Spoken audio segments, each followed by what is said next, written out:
oh my effing God, what the hell is this?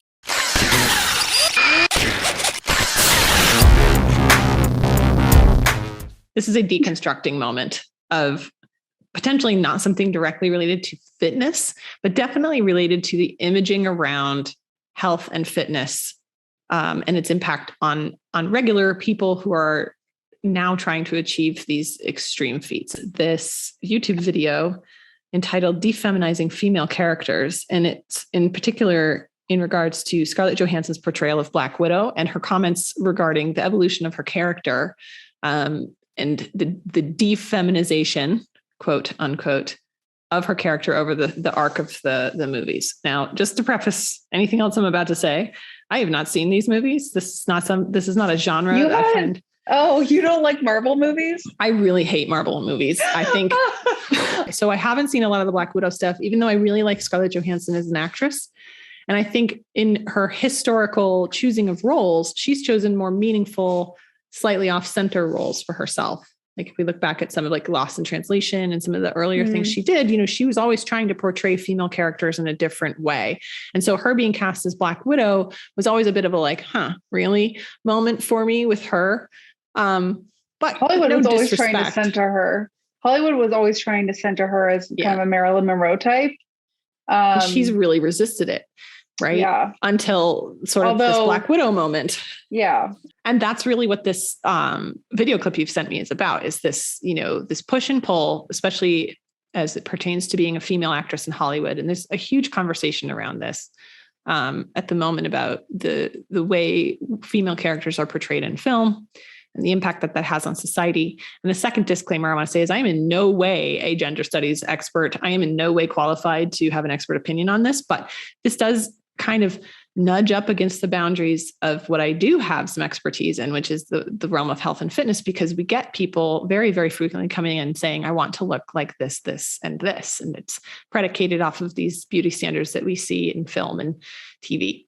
What is it you see most of? If someone were to give you a character or celebrity, is there actually a celebrity that jumps out where people come to you and they're all like, I want to look like this celebrity? I mean, it's super time period based. Like Chris Hemsworth was there for a little while. And, the women one was always really challenging because this was super fascinating, actually, and a bit of a diversion from what we're supposed to be talking about. But I would have women come in with collages of body parts. That was the thing I saw. Like they're going to a plastic surgeon? A little bit. Like I want so-and-so's eyes and so-and-so's legs and this person's butt. And men. To you? Yeah. What? Like you're going to give them plastic surgery? But it was more of like, maybe not eyes, but it was, they'd be like, so this girl has great arms and this girl has this. And, I feel like I could look like this. And it was much more piecemeal. I had that experience more with women and then with men. And I'm super generalizing. Obviously, this was not every client. And a lot of clients didn't have any idea what celebrity they wanted to look like at all. But, if we're going to go down this road and I look at my personal experience in this, men came in with a whole picture and was like, Chris Hemsworth, this is it. I want to look like this guy. And it was much more of a whole person thing. And I think that's an interesting place to start talking about what this man has been saying in this video. Because his premise in the video is basically that Scarlett Johansson, having taken this role as Black Widow, an inherently female sexual character whose main superhero powers were being hot,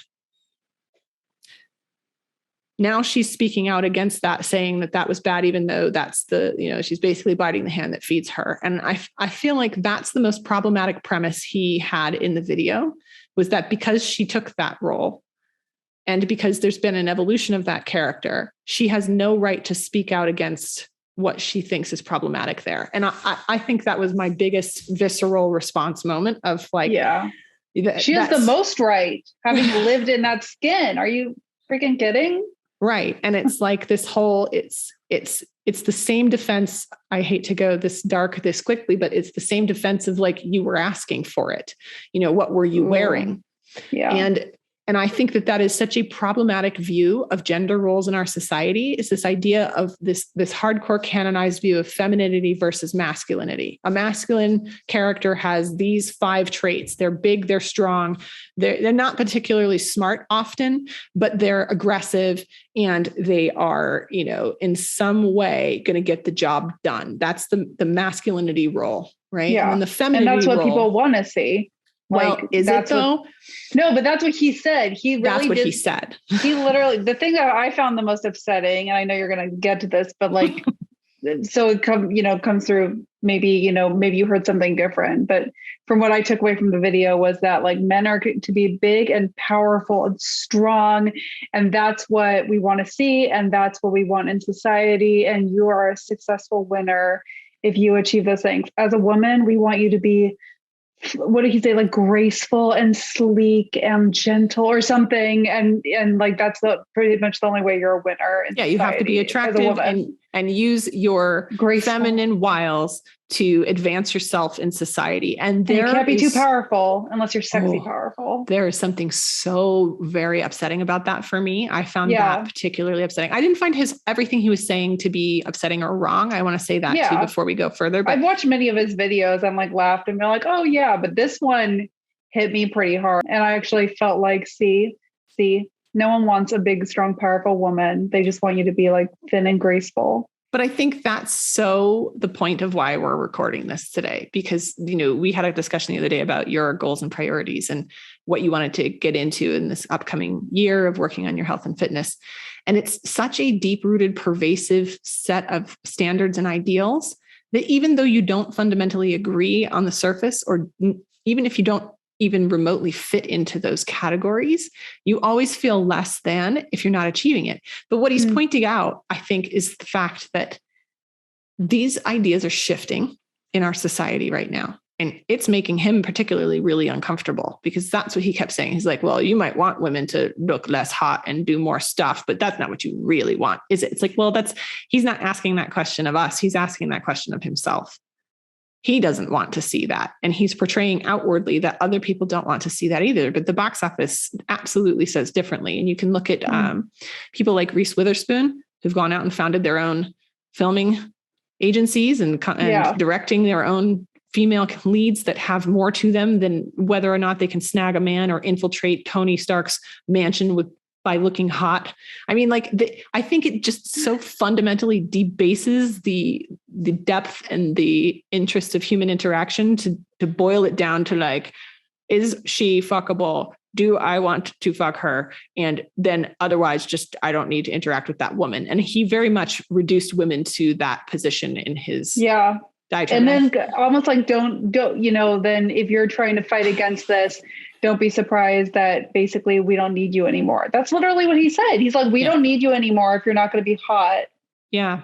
And for a really long time, this has been the model that we all have functioned under, and it's coming under scrutiny now. So when you have a very rigid gender system where the gender roles are very rigid, any deviation from that can really trigger people. And it doesn't mean that they're fundamentally wrong or bad to have those roles. But if those roles are fundamentally not working for 50% of the population, like, you can't sustain that system indefinitely. And I think this video really highlights that, because you've got big box office movies that are struggling now to like reconfigure what a female role looks like. Yeah. And okay, there's going to be some ham-fisted attempts, and maybe not all of them are going to come out perfectly, but also there is movement, and it's a good thing. Because one of the reasons you wanted me to talk about this was you wanted me to talk about logical fallacies. And one of the first things he did when he didn't like what Scarlett Johansson said was he character assassinated her personally. He didn't deconstruct her argument. It's called an ad hominem attack. And so he went for her. Oh, how can you stand up and say this when you're, basically biting the hand that feeds you? He's not attacking her argument. Yeah. He's attacking her as a person. Yeah. And this is a very common weapon used against women. There's things like tone policing. There's a lot of these other tactics that tell women not to stand up too loud, too quickly, or too hard. And that's what he did. He did not address her argument. Always look at, when you're trying to assess whether somebody is debating the argument or debating the person, right? And that's always a red flag, because there's like 6 logical fallacies within that. It's, if I make a statement, the sky is blue, and you say, well, how could you possibly know that the sky is blue? You're colorblind. You're not debating my argument. You're not addressing the fact that the sky is or is not blue. You're attacking me as a person and my credibility. Do you see the difference? And so that's one of the most common ones to start to recognize. And the thing I'll say is that we've been talking about logical fallacies together for a little while. And the fact that you were able to say something is wrong with your argument is the first step. Even without knowing what it is, or like there's something wrong here. Yeah, that spidey sense that something, to bring it back to Marvel, the spidey sense of like, I don't know about that. Yeah. There's a fairness problem on both sides. Yeah. Like the guy who's saying that feels like it's not fair that somebody's attacking him for calling out what is obviously a declining feminine attractiveness, which everybody knows is a problem, because women lose their value. Unattractive. You can't have women who are like over 40 and like superhero movies. No one wants to see that. Yeah. I mean, some of the fitness modeling I did, they had age cutoffs, and it was like, you can't come to this audition if you are over this age. And actually, one of the more lucrative gigs that I got, I was way over the age cutoff at the time. What actually happened was I was accompanying a younger girl of a friend of mine who wanted to go. And her mom was like, this is so inappropriate, but like, how do you know it's a real thing? It's probably porn. Yeah. You're not letting her go alone, kind of thing. And I was like, fine, I'll just go. It's like, I don't think this is creepy. This is a reputable agency that's, referred this out to me, but she was concerned. And so I went. And so I was not going there intending to audition. Mm-hmm. And I did. And then they asked me, they said, they called me back. And I said it on the phone. I said, I'm over the age cap. And they said, we don't care. And so that's, that's encouraging. It's this baked in systemic level of expectations that creates the issue. It's not the independent individual interpersonal interactions. There's a lot of inters. That was some clever alliteration. And when people try to like take it away from being a system issue and make it an interpersonal issue, this is where you get the one-on-one arguments. It's a systemic issue, right? And it functions semi-invisibly in the background, which is why when you see something like that, it triggers you to have that response. It's because that's a rolling set of beliefs that's been pretty prevalent in our society, and definitely extremely prevalent in our television since TV began. I mean, having someone blatantly say railroad tracks. Having someone blatantly say in a video, like, your age and attractiveness are the only thing that make you worthy of any attention at all.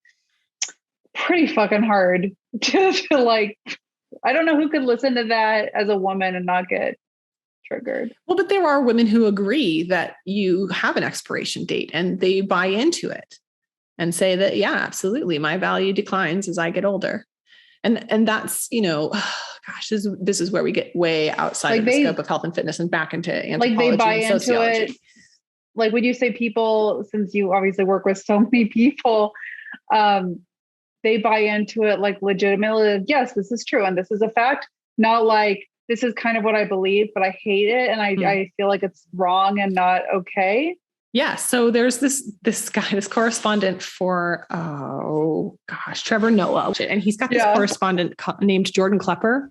Mm-hmm. And Jordan Klepper goes out. And recently he's been going to a bunch of Trump rallies and just questioning people and asking about stuff. He's not going out to necessarily be a dick and he ends up kind of trapping them on every front. And one of the interviews he does is with this woman.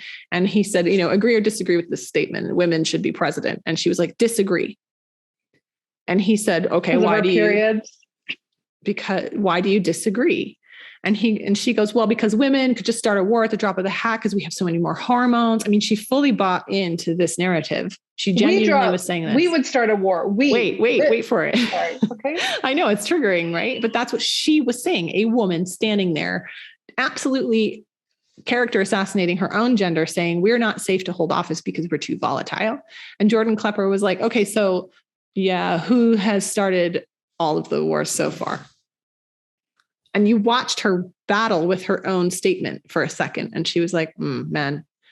And he just left it there. Helen of Troy was too attractive and started a war.